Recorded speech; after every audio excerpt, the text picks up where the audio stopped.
To same కాకపోయినా నాకు అది అనవసరం. చూడు, నాకు ఎవరు అవసరమో చెప్పనా? నువ్వే. నువ్వే నాకు అవసరం. ఓకే?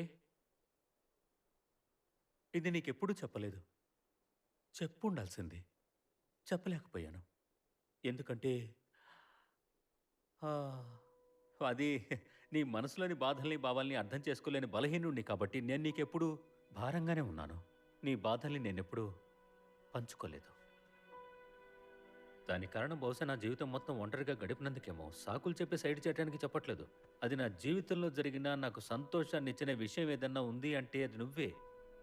అదెలా చెప్పాలో తెలియక నిన్ను వెక్కిరించేవాణ్ణి. నువ్వు ఎక్కువ కష్టపడుతున్నావని నిన్ననడానికి, నిన్ను ఆపడానికి గల ఏకైక కారణం నువ్వు నీ ప్రాణాల మీదకి తెచ్చుకోకూడదనే.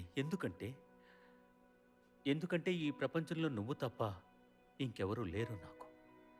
నువ్వు నా ప్రాణానివి. నే నేనెందుకు కష్టపడతానో తెలుసా? అందరు నన్ను తక్కువ అంచనా వేస్తారన్న భయం. నా బాధలను ఎందుకు చెప్పుకోనో తెలుసా? నన్ను పిరికిదానిగా భావిస్తారని. నా సత్తా నిరూపించుకోవడంలో ఎప్పటికప్పుడు ఫెయిల్ అవుతూనే ఉన్నాను. నువ్వు మాట్లాడే ప్రతి మాట ఎందుకంత పర్సనల్‌గా తీసుకుంటా తెలుసా? నా సత్తాపై కూడా నాకు నమ్మకం లేని టైంలో కూడా నువ్వు నన్ను నమ్మి నా వెంటే ఉన్నావు. ఈ ప్రపంచంలో నాకు నువ్వు తప్ప ఇంకెవరు ముఖ్యం కాదని నీకు ముందే చెప్పుండాల్సింది.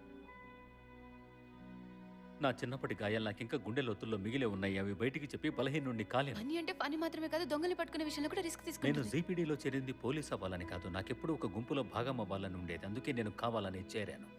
నువ్వు నాకు దూరం అయిపోతావనే భయం కలిగింది. ఎందుకంటే నువ్వే నా జీవితం.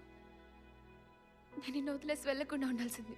అవును, నాకు 100 మంది కౌన్సిలింగ్ చేసినా తక్కువే. నేను నీకు ముందే చెప్పుండాల్సింది. నాకు కావాల్సిన, నేను కోరుకున్నా ఏకైక పార్ట్నర్ నువ్వేనని. హ్మ్. ఆమ్, మరి ముహూర్తాలు పెట్టించేద్దామా?